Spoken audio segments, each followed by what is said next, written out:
Hello viewers, welcome to informative mystery. நான் ஸ்ரீராம். இன்றைக்கி நம்ம எதை பற்றி பார்க்க போகிறோம்னா குளோபலைசேஷன் இது என்ன, நம்ம நாட்டுக்கு எப்படி வந்துச்சு, இதனால் என்ன யூஸ், இதை பற்றி தான் நம்ம பார்க்க போகிறோம். குளோபலைசேஷன்னா ஒன்றும் இல்லைங்க. குளோபலைசேஷன்றது ஒரு ஃபார்ம், அதாவது அது ஒரு ஆர்கனைசேஷன் மாதிரியும் சொல்லலாம், இல்லைன்னா ஒரு பாலிசின்னு சொல்லலாம். இப்போ எப்படின்னா, இந்தியாவில் அரிசி 200 கிலோ விளையுது. சும்மா தோராயமாக சொல்கிறேன். இங்கே 100 கிலோ தான் தேவைப்படுது. ஆனால் கோதுமையும் இங்கே தேவைப்படுது. கோதுமை நம்மக்கிட்ட இல்லை. அப்படின்றப்ப நம்ம வெளிநாட்டிலேருந்து இறக்குமதி பண்ணிட்டு அரிசியை ஏற்றுமதி செய்வோம். அதுதாங்க இந்த குளோபலைசேஷன். இந்த குளோபலைசேஷன் மூலயமா உலகத்தில் இருக்கிற எல்லா நாடுகளுடைய இன்டர்னல் மார்க்கெட்ஸை இன்டர் கனெக்ட் பண்ணுறது தான் இந்த குளோபலைசேஷனோட மெயின் கான்செப்ட். இந்த மெயின் கான்செப்டை வச்சு தான் குளோபலைசேஷன் மிகப்பெரிய அளவில் வளர்ச்சி அடைஞ்சிருக்கு. நம்ம நாடு குளோபலைசேஷனை எப்போ ஆதரிச்சிச்சுன்னா, இல்லைனா அக்செப்ட் பண்ணிச்சுன்னா 1981 ரஷ்யா அதுக்கப்புறம் தான் அக்செப்ட் பண்ணாங்க. ஏன்னா அந்த கம்யூனிஸ்ட் பாலிசிக்கு அது எதிர்ப்பாக இருக்குது. அதாவது குளோபலைசேஷன் கேபிட்டலிசத்தோட ஆதரவாக இருக்குன்ட்டு சொல்கிறாங்க. குளோபலைசேஷன் இதை 3ஆக பிரிக்கலாம். Economic globalisation, cultural globalisation, political globalisation இப்படின்ட்டு இது 3ஆக பிரிக்கலாம். இதே குளோபலைசேஷனை 3 காலகட்டமாக பிரிச்சிருக்காங்க. முதல்ல அதை பற்றி பார்ப்போம். குளோபலைசேஷன் ஸ்டார்டிங் எங்கேருந்து ஆரம்பிக்குதுன்னா, ஆர்ச்சைக் குளோபலைசேஷன் தான் அதோட ஸ்டார்டிங். அதுக்கப்புறம் புரோட்டோ குளோபலைசேஷன், அதுக்கப்புறம் மாடர்ன் குளோபலைசேஷன், இப்போ இருக்கிற நம்மளோட மாடர்ன் குளோபலைசேஷன். முதல்ல ஆர்ச்சைக் குளோபலைசேஷன் பற்றி பார்க்கணும்னா, ஆர்ச்சைக் குளோபலைசேஷன் இது ஒன்றும் பழங்காலத்து குளோபலைசேஷன் தான். ஆனால் இது எப்படி பார்மாச்சு, இதுதான் இப்போ இருக்கிற குளோபலைசேஷனோட ஃபாதர் இல்லைன்னா கிராண்ட் ஃபாதர்னு சொல்லலாம். அதுக்கு முன்னால் குளோபலைசேஷன் இந்த வேர்டு எப்படி ஃபார்ம் ஆச்சு? ஆர்ச்சைக் குளோபலைசேஷன் அப்போ இங்கிலீஷ் யாருமே அந்நேரத்துக்கு பேசலை. ஏன்னா அந்த நேரத்தில் இங்கிலீஷும் உருவாகலை. அந்த ஆர்ச்சைக் குளோபலைசேஷன்ன்ற இந்த குளோபலைசேஷனோட பேரை கண்டுபிடிச்சது தியோடர் லெவிட். இவர் தான் இந்த குளோபலைசேஷன் டேர்மை இன்ட்ரோடியூஸ் பண்ணார். இந்த ஆர்ச்சைக் குளோபலைசேஷன் என்ன சொல்லுது அப்படின்னா என்னன்னு இப்போ பார்ப்போம். ஆர்ச்சைக் குளோபலைசேஷன்ன்றது ஆதி காலத்தில் உருவான குளோபலைசேஷன். அதுதான் ஸ்டார்டிங் குளோபலைசேஷன், இல்லைன்னா குளோபலைசேஷனோட ஸ்டேஜ் 1 அப்படின்னு சொல்லலாம். இந்த குளோபலைசேஷன், அதாவது இந்த ஆர்ச்சைக் குளோபலைசேஷன் எப்படின்றது புரிய வைக்கணும்னா, இது எப்படி உருவாச்சுன்னு சொன்னோம்னா, சுமர் அப்புறம் இண்டஸ் வேலி சிவிலைசேஷன், இந்த 2 சிவிலைசேஷன் தான் அப்போ உருவான எர்லியர் சிவிலைசேஷன். இந்த 2 சிவிலைசேஷனுக்கும் இடையில நடந்த கல்ச்சுரல் அப்புறம் எக்கனாமிக் டிரான்ஸ்ஃபார்மேஷன், அதாவது கம்யூனிகேஷன் தான் ஆர்ச்சைக் குளோபலைசேஷன் அப்படின்னு சொல்கிறாங்க. இதை தமிழில் சொல்லணும்னா, சிந்து சமவெளி நாகரிகம் அப்புறம் இந்த சுமேரிய நாகரிகம், இது 2 நாகரிகங்களுக்கும் இடையில நடந்த இந்த கம்யூனிகேஷன் தான் குளோபலைசேஷனோட ஸ்டார்டிங். இதோட ஸ்டார்டிங் எப்போன்னா இந்த ஹெல்லனிஸ்டிக் ஏஜ். இந்த ஹெல்லனிஸ்டிக் ஏஜ் அப்போ தான் என்னாச்சு, ஸ்டார்ட் ஆகி அப்போவே எண்டாச்சு. ஹெல்லனிஸ்டிக் காலம் அப்படின்றது என்னன்னா, தி கிரேட் அலெக்சாண்டர் நம்ம எல்லாருக்கும் தெரியும், அதிகமான நாடுகளை கைப்பற்றினவன்ட்டு. அந்த அலெக்சாண்டரோட சாவுக்கு அப்புறம் ஆரம்பித்து கிரேக்க பேரரசில் ஒரு மாற்றம் நடந்து அந்த ரோமானிய கலாச்சாரம் உருவாகிற வரைக்கும் இருந்தது தான் இந்த ஹெல்லனிஸ்டிக் ஏஜ். இந்த ஹெல்லனிஸ்டிக் ஏஜ் எப்படின்னு சொல்லலாம்னா 313 பிசிலேருந்து 31 பிசி வரைக்கும் இருந்தது தான் இந்த ஹெல்லனிஸ்டிக் ஏஜ். உருவாகி இந்த குளோபலைசேஷனோட மிடில் இருக்கிறப்ப எல்லா கண்ட்ரிஸ், அதாவது அந்நேரத்துக்கு டெவலப் ஆகி இருந்த கண்ட்ரிஸ், சிவிலைஸ்டு ஆன கண்ட்ரிஸ் எல்லாமே அர்பன் சென்டர்ஸான கிரீக்கு மட்டும்தான் பார்த்துட்டு இருந்தாங்க.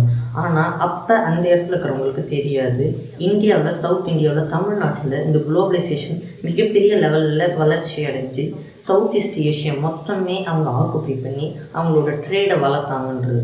இதெல்லாம் இங்கே யாருக்குமே சொல்லலை, எந்த ஒரு ஹிஸ்ட்ரியிலையுமே சொல்லலை. ஆனால் இது ஒரு ட்ரூத் புரிய வரும்.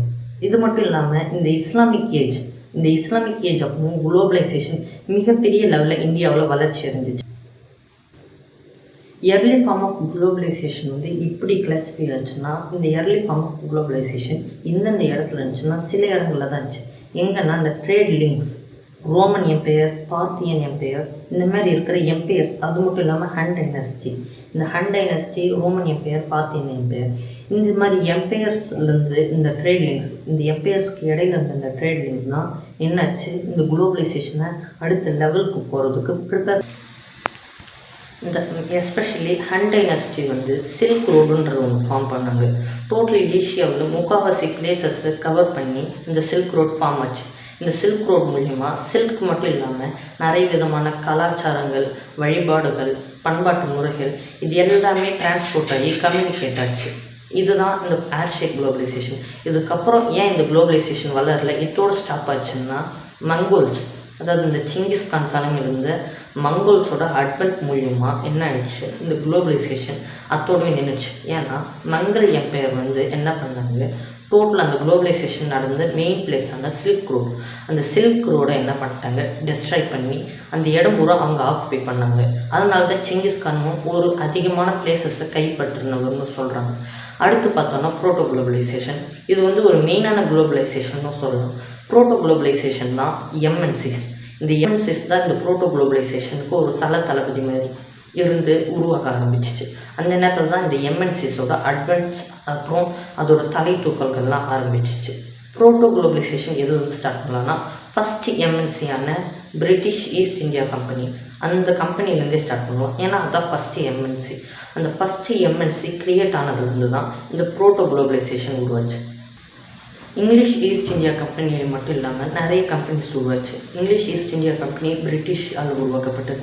அதேமாரி போர்ச்சுகீஸ், டேனிஷ், இந்தமாரி நிறைய யூரோப்பியன் கண்ட்ரிஸ் வந்து அவங்க காலனிகள் அப்புறம் அந்த மற்ற நாடுகள்லேருந்து பொருட்கள் இறக்குமதி செய்கிறதுக்காக நிறைய நாடுகள் கண்டங்கள் எல்லாம் தாண்டி கடல் வழியாக இந்த கடல் மூலியமாக போய் கப்பல் மூலியமாக போய் நிறைய இடத்துல அவங்களோட ட்ரேடிங் போஸ்ட், அதாவது அந்த நாட்டில் இந்த நாட்டோட மையங்களை உருவாக்கி வணிக மையங்களை உருவாக்குனாங்க. இந்த வணிக மையங்கள் மூலியமாக நிறைய விதமாக அவங்க ஏர்ன் பண்ண ஆரம்பித்தாங்க. இதுக்கு பெஸ்ட் எக்ஸாம்பிள் யாருன்னா வாஸ்கோ ட காமா என்ன பண்ணார், போர்ச்சுகீஸ் ஆள்.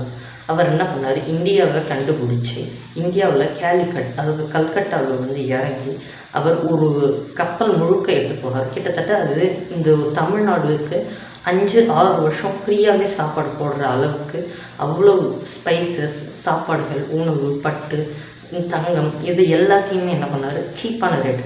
ஏன்னா இந்த இடத்துல அந்த ரேட் வந்து கம்மியாக இருந்துச்சுன்ட்டு இங்கேருந்து வாங்கிட்டு போய் அங்கே விற்றார் போர்ச்சுகீஸுக்கு. போர்ச்சுகீஸ் மட்டும் இல்லாமல் இன்னொரு டைம் தமிழ்நாடு, அதாவது தமிழ்நாட்டுக்கு பக்கத்தில் இருக்கிற கேரளாவில் மலபாரில் வந்து இறங்கி இதேமாரி பண்ணாங்க. இதுதான் இந்த ப்ரோட்டோ குளோபலைசேஷன். இந்த ப்ரோட்டோ குளோபலைசேஷன் அடுத்து இந்த பரிணாம வளர்ச்சி அடைஞ்சது தான் மாடர்ன் குளோபலைசேஷன் ஆச்சு. மாடர்ன் குளோபலைசேஷன் அப்படின்னா என்னென்னா, இந்த எம்என்சிஸோட அடுத்த பரிணாம கட்டம் தான் மாடர்ன் குளோபலைசேஷன். குளோபலைசேஷன் வந்து மல்டிநேஷ்னல் கார்பரேஷன், அதாவது இந்த பன்னாட்டு நிறுவனத்தோட மிகப்பெரிய அளவில் ஒரு இன்டர் கனெக்ட் ஆகிருக்கு. இதனால தான் இந்த மாடர்ன் குளோபலைசேஷன் எம்என்சிக்கு ஒரு மிகப்பெரிய உயிர் மாதிரி. அது மட்டும் இல்லாமல் கேபிட்டலிசம், இது மூணும் இந்த பெர்முடா ட்ரையாங்கல் மாதிரி ஒரு முக்கோணம் மாதிரி. குளோபலைசேஷன், கேபிட்டலிசம், அப்புறம் எம்என்சி மல்டிநேஷ்னல் கார்பரேஷன், இது மூணும் ஒரு ட்ரையாங்கல் மாதிரி ஃபார்ம் ஆகிருக்கு. இந்த 3 ட்ரையாங்கல் தான் ஒரு இயக்கம், அதாவது ஒரு மோஷனை தருது. சரி, இப்போ நம்ம அந்த மாடர்ன் குளோபலைசேஷன் அப்படின்றத பற்றி ஒரு ப்ரீஃபான ப்ரீஃபாக அதை பற்றி நம்ம இப்போ பார்ப்போம். மாடர்ன் குளோபலைசேஷன் அப்படின்னா நவீனமயமான ஆக்கத்தில். இந்த நவீனமயமான உலகமயம் அப்படின்னா என்ன அப்படின்னா, இப்போ அட்வான்ஸாக நம்ம என்ன யூஸ் பண்ணுறோம், ஸ்மார்ட் ஃபோன் யூஸ் பண்ணுறோம். சைனாவில் இருக்கிற கம்பெனி OnePlus, இந்தியாவில் நிறைய OnePlus செல் ஆகுது. எப்படி ரெட்மியும் சைனா கம்பெனி எப்படி இந்தியாவில் செல் ஆகுது, அதுதான் குளோபலைசேஷன்.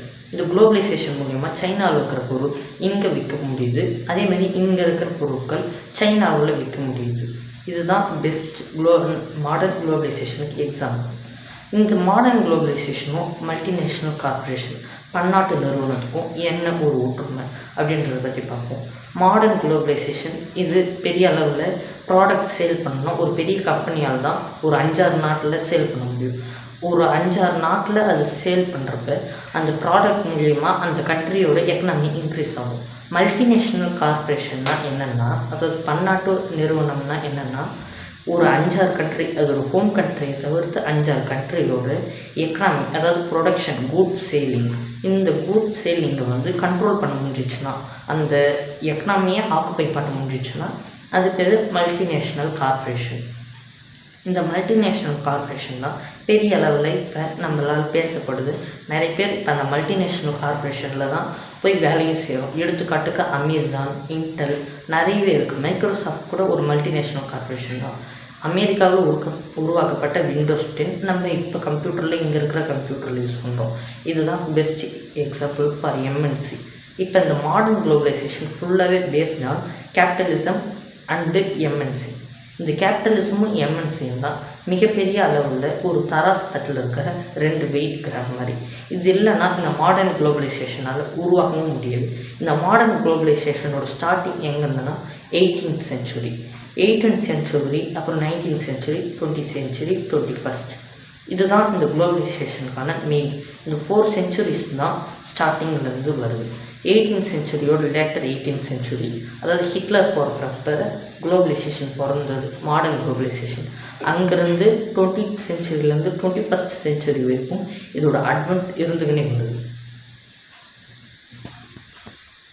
இந்த மாடர்ன் குளோபலைசேஷனோட மெயின் பர்பஸ் என்னென்னா குளோபல் ட்ரேட். அதேமாதிரி கேபிட்டலிசத்தோட மெயின் பர்பஸ் என்னென்னா டு மேக் ப்ராஃபிட். யாருக்குன்னா கேபிட்டலிஸ்ட். அதேமாதிரி தான் குளோபலைசேஷனும் to make profit and integration. இதுதான் இந்த குளோபலைசேஷன். தமிழில் சொன்னோன்னா எல்லா நாடுகளையும் ஒன்றிணைக்கணும், அப்புறம் லாபத்தை ஈட்டணும். யாருக்குன்னா கேபிட்டலிஸ்ட், அதாவது முதலீட்டாளர்கள், என்ன வெல்த்தியஸ்ட் பணக்காரர்களுக்கு தான் மேக் ப்ராஃபிட். அவங்க ப்ராஃபிட் அனுபவிக்கணும். இதுதான் இந்த கேபிட்டலிசம் அப்புறம் இந்த குளோபலைசேஷனுக்கான ஒரு முக்கியமான குறிக்கோளாகவே இருக்குது.